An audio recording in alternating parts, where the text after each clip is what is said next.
Welcome to Stockton Seaview Hotel and Golf Club, just outside Atlantic City. 300 rooms of upscale accommodations, 36 holes of great golf, and more golf history than you could possibly imagine.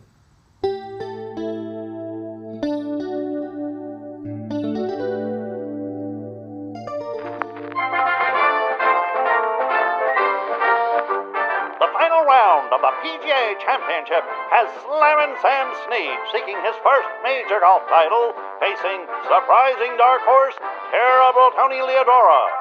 Inspired by his longtime caddy Iggy, Leodora, known for his volcanic temper, battles the slammer every inch of the way. From tee to green, it was an epic back-and-forth battle. Deadlocked after 17 holes, underdog Leodora has a 15-foot putt to win the match and take the title. Go in, go in, go in! Wow, it was a dream. Or was it? Coming to a resort like Seaview could be your dream vacation. Stay with us for the latest episode of The Traveling Golfer. It's not limited edition, not cast conditioned, not exclusive or extra, nor is it private reserve. It is, however, a rare breed. American lager from an American-owned, family-operated brewery.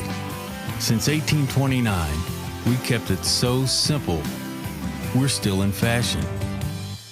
Fancy that. America's oldest brewery, Yuengling.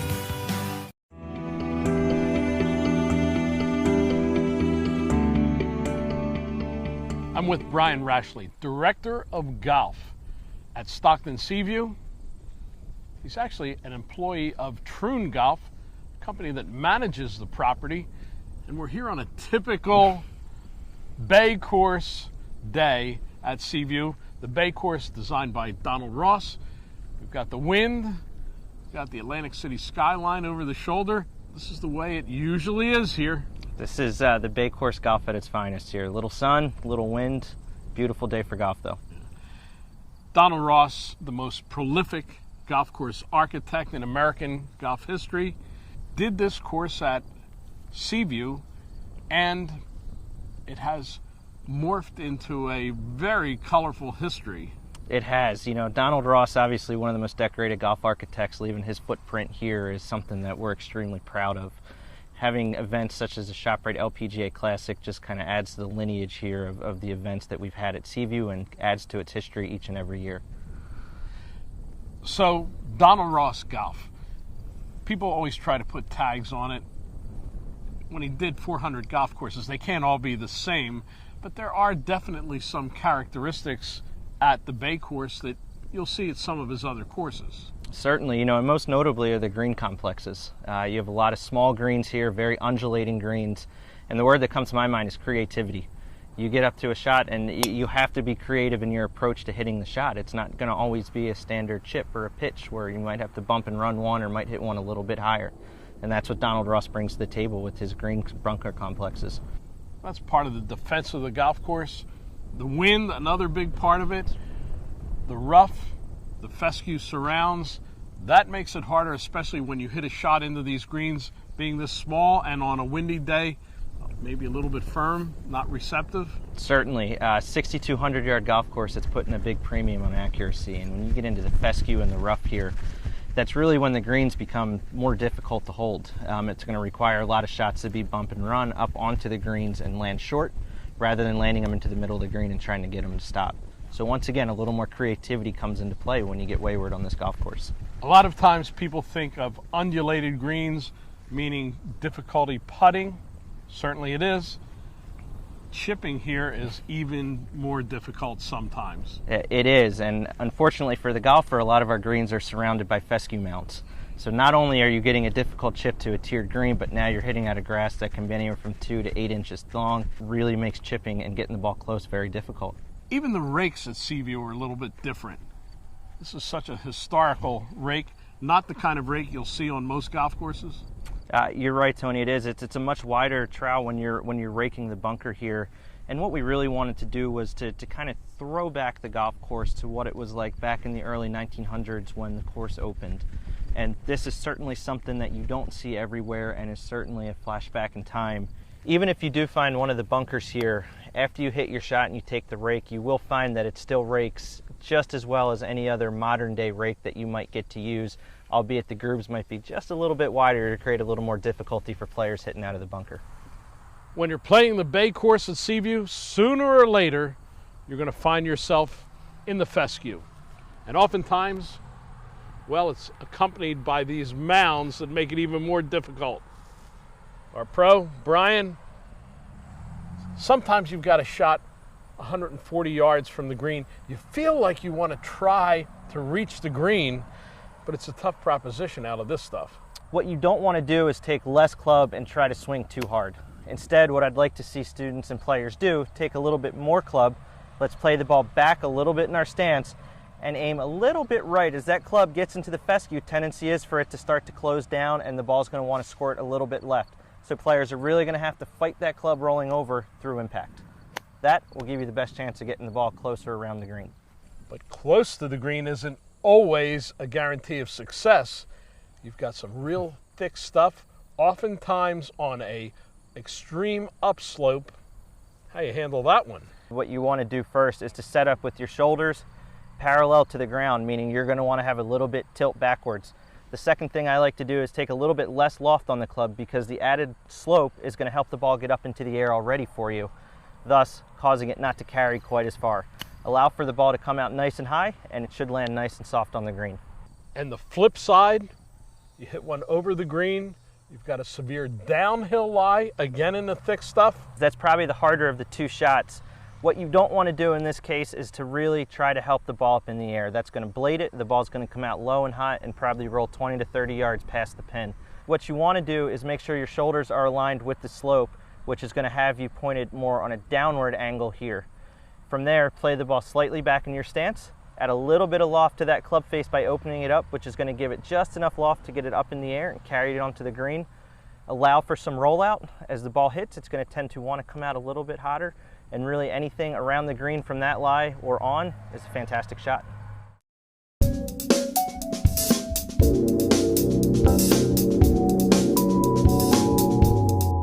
The new adjustable EA Tour is our latest exotics fairway wood. As before, we've raised the technology bar in terms of construction.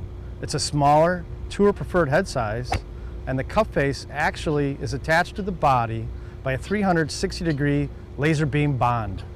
Tour players demand exact distances for their landing areas. So of course, we created more loft options than any other adjustable fairway wood on the market for them. And now they're for you too, the EA Tour.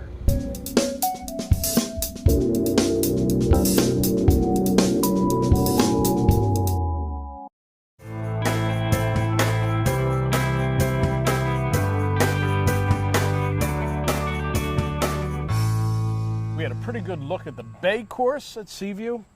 Now the complete opposite, the Pines course, originally designed by William Flynn and Howard Toomey, 9 holes, and then in the 50s the other 9 matching the style by William Gordon.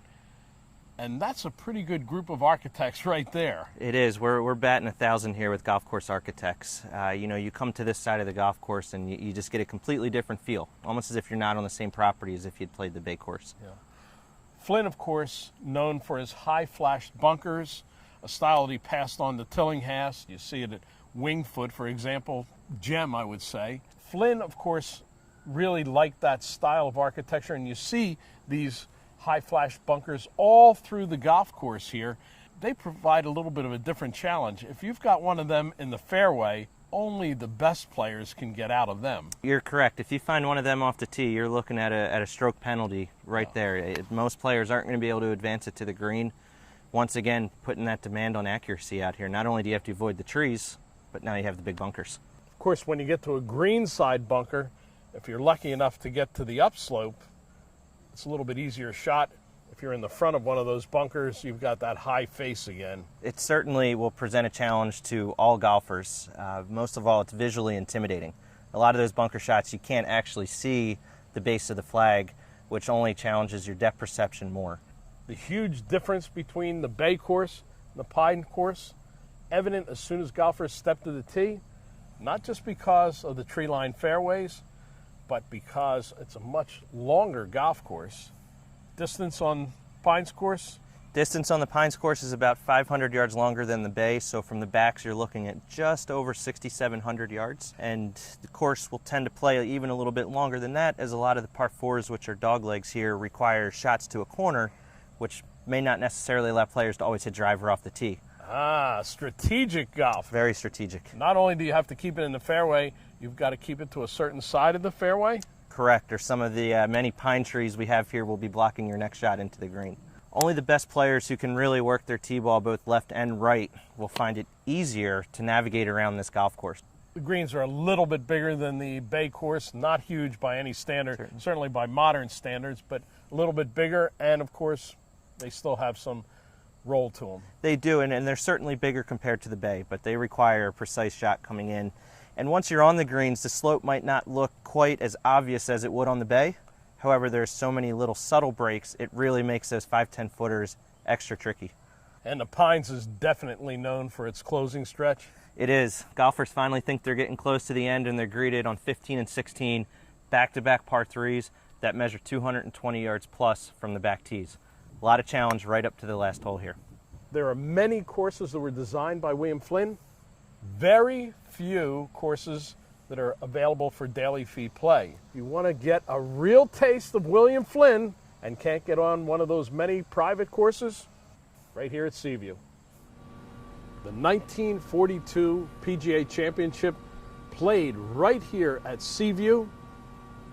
A historic PGA Championship because it was won by Sam Snead, 2-1 in match play over Jim Ternessa. The first major by Sam Snead, and you bask in all of this history. Not only did he get it here, but he got it on both golf courses. They played 9 holes on the Bay course and 9 holes on the Pines course.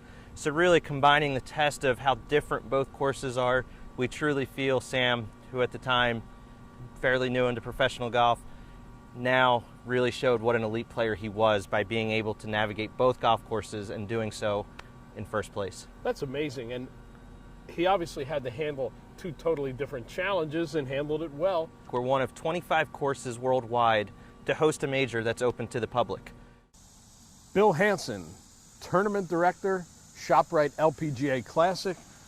Bill, traveling golfer, came all the way here to talk to you about the main event at Seaview. The tournament's been here in the Atlantic City area, I believe, since 1986, so it's been here for a long time. ShopRite became a title sponsor in '92, so they're one of the longest running title sponsors on the LPGA Tour, and they're the best. They're fantastic. You know, they're the largest employer in New Jersey, and you know their stores run from Maryland up to Massachusetts, so Atlantic City's kind of a perfect area, nice in between Philly and New York, so it works out perfect for them. And of course you've had so many great champions over the years. It really is a who's who of women's golf. Hall of Famers Nancy Lopez, Julie Inkster, Annika Sorenstam, Kari Webb, and then some of the greats today. Stacey Lewis has won here a couple times, Anna Nordquist. It's just a fantastic run of champions. It's unbelievable.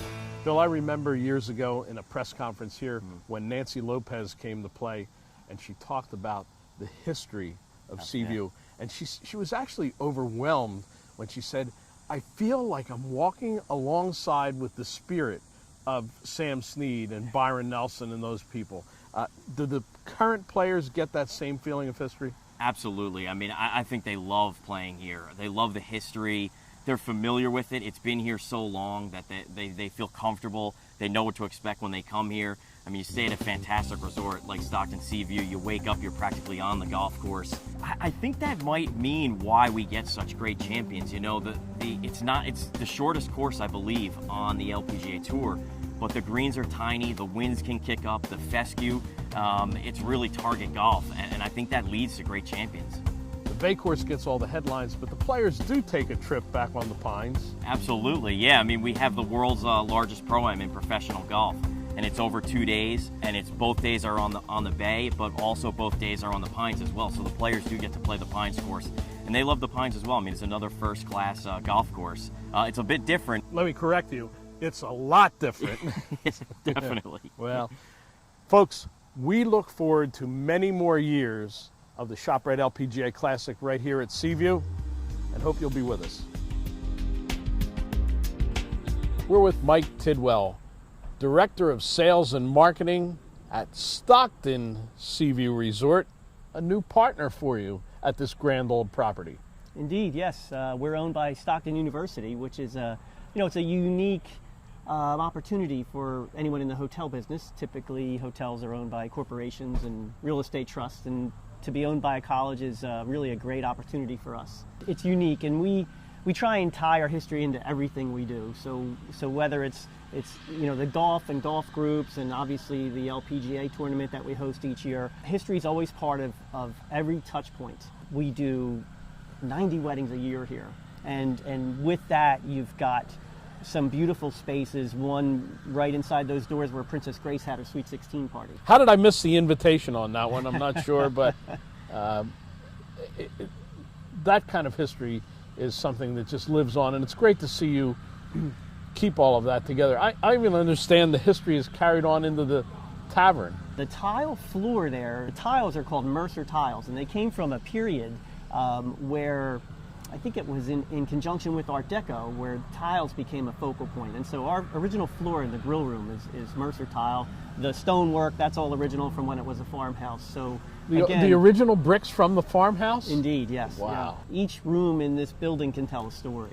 I know food has always been a big part of the operation here at Seaview, whether it's from the grand buffet breakfast every morning. We have several really talented chefs, and one of the things that they're proud of is we really have married up with local purveyors, a local scallop boat, local clammer. We have an award-winning chowder, clam chowder that people rave about, and so it's a good team.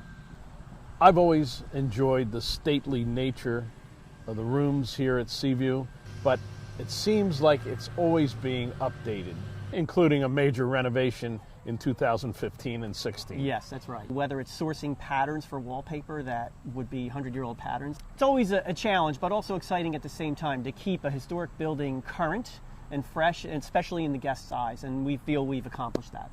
In conjunction with the hotel, the first thing that people always think of are these two great golf courses, but there's so much more on this vast property. There's an Elizabeth Arden Red Door Spa on our campus. It's a beautiful facility, and our guests love it.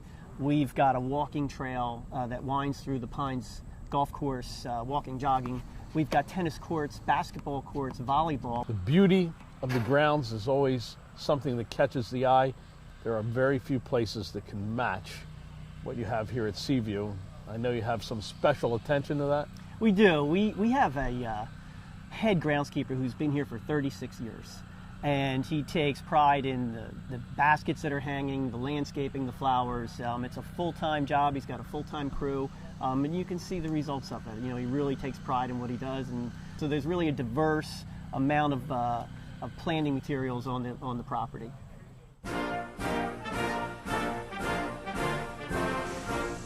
We are with the president.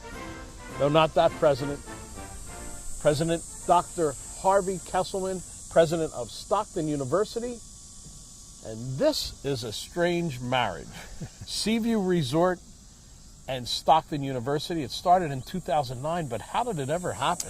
Well, my predecessor, Dr. Sotkamp, and the vice president for administration and finance at the time decided to think out of the box.